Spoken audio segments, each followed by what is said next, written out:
Okay, still pretty new. Yeah. That is so interesting. A hairdresser's place or a barber's place turned into a cafe. Yeah.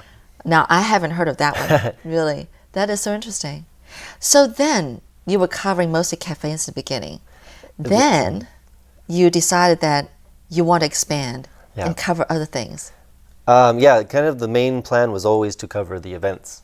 A lot of the events, right? Events. So we try and pull out the best ones, but right now, I mean, it is a lot to juggle. There's a lot of events going on. There's so many. I know. So we can only pick some of the ones that maybe appeal to the most amount of people. Right. But we're going to change that very soon. We're going to try and get all of the events in. Okay, So. Really? Wow, that's a lot of work. Yeah. How do you go about knowing about these events? I mean, what do you do? Where do you look? Or who do you ask? Just from friends that might be having like an art gallery, for example, like an art show. Okay. Or, following the different websites for like the 1914 Huashan Park, or following Facebook events, or following there's a really great website, there's a couple I should say, about Taiwan's events, like all of Taiwan. So. Really? Yeah. Because, it's those smaller events that are not really noticed, not the big ones that gets publicized all over Taipei. Right. It's the small events that probably, doesn't get that much publicity, but actually is like really interesting and unique on its own. Sure. Yeah.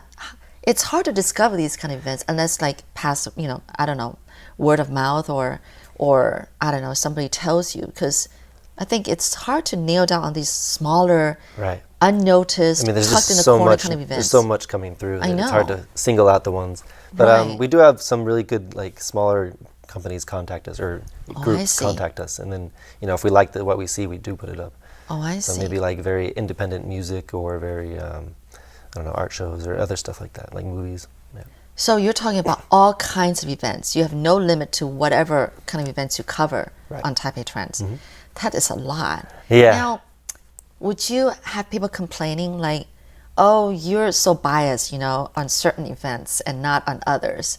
Do you get those kind of complaints or comments occasionally? I'm just curious. We haven't yet, but that's something I've thought about myself, actually, to be honest. Okay, good. Is that, it's hard. We can only cover so much. We don't have a huge team, so we are trying to make it easier for all the smaller events to add their own posts to our site. Oh, okay. So that way, they can promote themselves actually. All right. Directly. Okay, so you would mention a little bit of these events, but it's your own writing. You write the little intros yourself. Sure. And then you link it to whatever the website is. That's right. Right? Yeah. Oh, I get it. Yeah. So, you don't ask them to write the intro. No, we don't. And then you post it on your Taipei Trend, so you write yourself. At least the English part. For the Chinese part, we do ask them maybe to send us an intro so we can, translate. Oh, okay. Yeah. So it is actually bilingual. It is. The site is built for bilingual, but built for bilingual. The events are mostly all in bilingual, but the articles, it's a little bit hard. We're working on getting translated right now. All right, all right.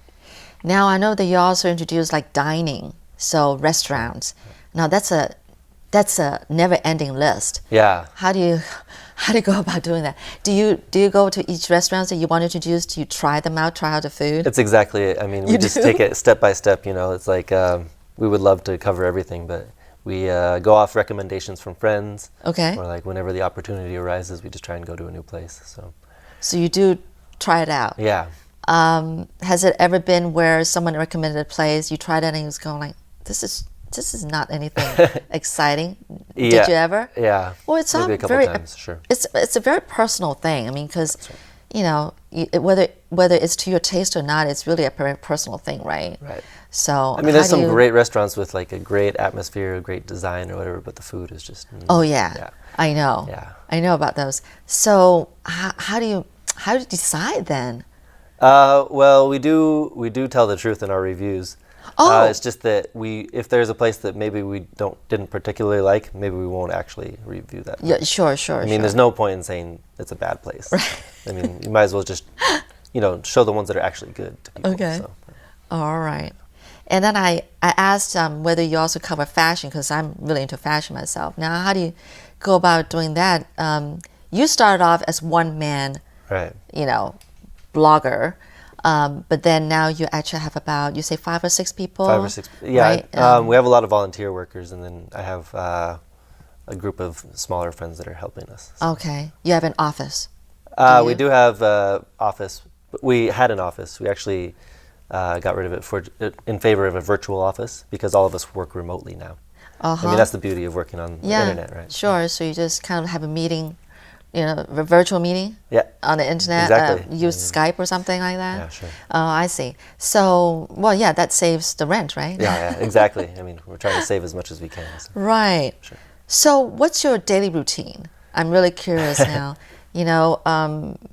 Do you send these people off to check out certain spots or something like that? And do you do interviews with people? We do some interviews. This is a lot of work. Yeah. Yeah. I don't know, see how you handle all this. Yeah. I don't know. So what's your daily schedule?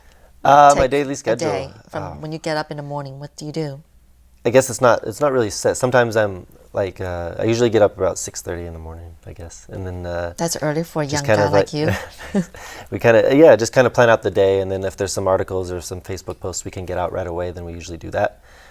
We do have meetings different days of the week with maybe new companies that are opening up.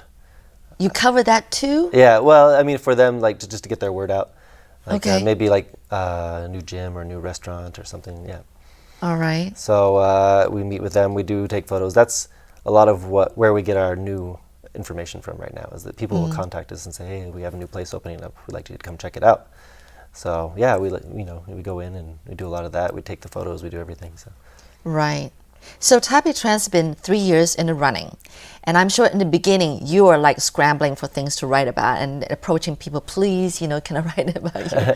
But from till now, it's all the people there approaching you and say, can you please do a post about me, about this, about that, right? Your popularity of Taipei Trends in you has gotten to that point where now people come to you and say, can you please, do me in your on your website? Sure, it has grown a lot significantly, but there's still a couple of places we have to go. We're like, oh, we'd really want to interview, like we really want to check out your place and put it online. And sometimes they're already so busy, they're just like, oh, sorry, we can't do that. But yeah, definitely, there's a lot of places that have contacted us recently. So, is there any particular field that is your favorite covering on Taipei Trends? Just favorite. Wondering. Yeah. My favorite is probably the recreational stuff. The music. Recreational. But the recreational stuff. There's actually a lot of really cool things going on right now. Like, what are you talking about? For example, like there's the hang gliding stuff. There's always hang gliding. And there's like a lot of windsurfing or the beach trips. But and there's hot air balloon now. Yeah, hot air balloons. There's also a lot of like longboarders. I don't know that. Like kind of like a skateboard, but the long one. And like there's a lot of groups doing that. Cycling, even like scootering around the island, stuff like that. Yeah. So you've tried all these sports that you just mentioned? Trying to get up to all of them, yeah. Oh, wow, good. Okay. Yeah. So then do you also draw out these cycling routes or recommended, like touristy routes? We actually have yourself? a friend. Oh, I don't. We actually have a buddy that is doing just that. He's he's one of your coworkers. Not a coworker, but I've just known him a long time, okay. And like we use his routes sometimes, and they have a whole group of cyclists that like they draw out their own maps and like they want to eventually take people around, and do cycling tours. Well, you're a great help to all these people who are like wanting to get publicity for the event or their routes or their recommendations or their art or whatever. So you're like you're a saint to everybody who wants to start up something or who really wants to to be known by what they're good at. So that is really great, and I'm sure you get to meet a lot of friends while doing this. Yeah, right. Met a lot of great people. Yeah, you know that there are some platforms where I think there are a lot of young people who are startup business entrepreneurs, but in order to get to meet people and get to know each other, and then maybe getting some help or getting some advice or maybe getting some cooperation together. There are a lot of these platforms where these young people come together, these young business startup people come together and socialize. Yep. Yeah. And so I guess you go to these kind of platforms to meet people? Sure. I mean, we do go to quite a few events, like networking events or... networking. Yeah, networking events. Or just even, like I said, like even the music festivals or something, you're always bound to run into somebody that you have something in common with. So it's really fun, yeah. It's going out Music there meeting festivals. People. Yeah. Yes, Taipei is popular for our music festivals, especially during the summer. Yeah. There are a couple of them. Ho Haiyan, there's the Fulong, Formose. Is that still around? Formose, yeah, I believe it's still here. And then there's something about rock. The one in Fulong, is that right? Yeah. The Fulong is a place that's popular for all these music, festivals. So that is great. So I guess you travel around quite a bit all over the island to make your website rich and colorful and, Sure. full of information. I mean, we do try to put content from all around, but our main focus right now, at least, is Taipei, just because there's so much. Yeah, I was just going to say it's Taipei Trends, so you really just cover Taipei, but that's already a lot to cover, right? it's a lot. Oh, that's But I mean, if true. there is a big event, we do cover like the Hot Air Balloon Festival or the Lantern Festival and stuff like that. Yeah. So eventually, are you going to be changing the name to Taiwan Trends? We'll see. All right. Yeah. Well, one last question I want to ask you. Now, because you're a foreigner in Taiwan, and if one day you were to leave Taiwan, what do you think would be that one sound you're going to miss that's typically Taiwan? It's actually, you know what it is? It's because when I first moved here, I lived in Yonghe for a bit. And I don't know if this happens in Taipei as much, but it's actually the community PA that comes on, like the... kind of like, just what we heard earlier is kind of like I guess that. What kind of... The community, just where they talk about things that are going on in the local community and like, I don't know who does it or why they do it, but it's like, I can never actually hear it clearly. It's always through a building, but I love the idea of like there's like just informing the local community of what's going on. Everybody's kind of connected like that. Really? Yeah. That's interesting. Does it get a little noisy? It does, but it's kind of But nice. you miss it. Very old school, and I would miss that. Yeah. Oh, you like noise.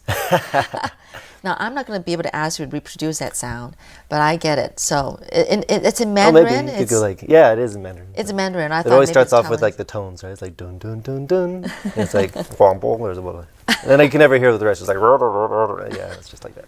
So. You're right. It's not very clear. Not the best PA system, right? Yeah. Sure. Okay. Well, great. Thank you so much, Chris. Thank you for bringing Taipei Trends to Taiwan, to the Taiwanese people, and to foreigners who like Taiwan. And actually, people abroad gets to see your information too, right? Sure, yeah, quite a few. And has people told you how, because of Taipei Trends, that they decided to move to Taiwan? I don't know about move. I know that people that have moved here actually have checked out the site before coming. Okay. Or people that travel. So right, terrific.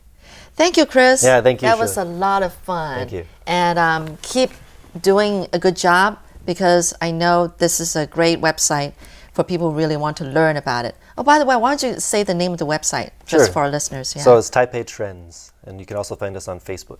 Yeah, Taipei Trends. That's one word, right? Taipei Trends, yeah. Right. .com.tw. Right. .com.tw. Don't forget the TW. Right. All right. Thanks, Chris. Thank you. Okay. Thank you for watching, people. I'm Shirley Lin.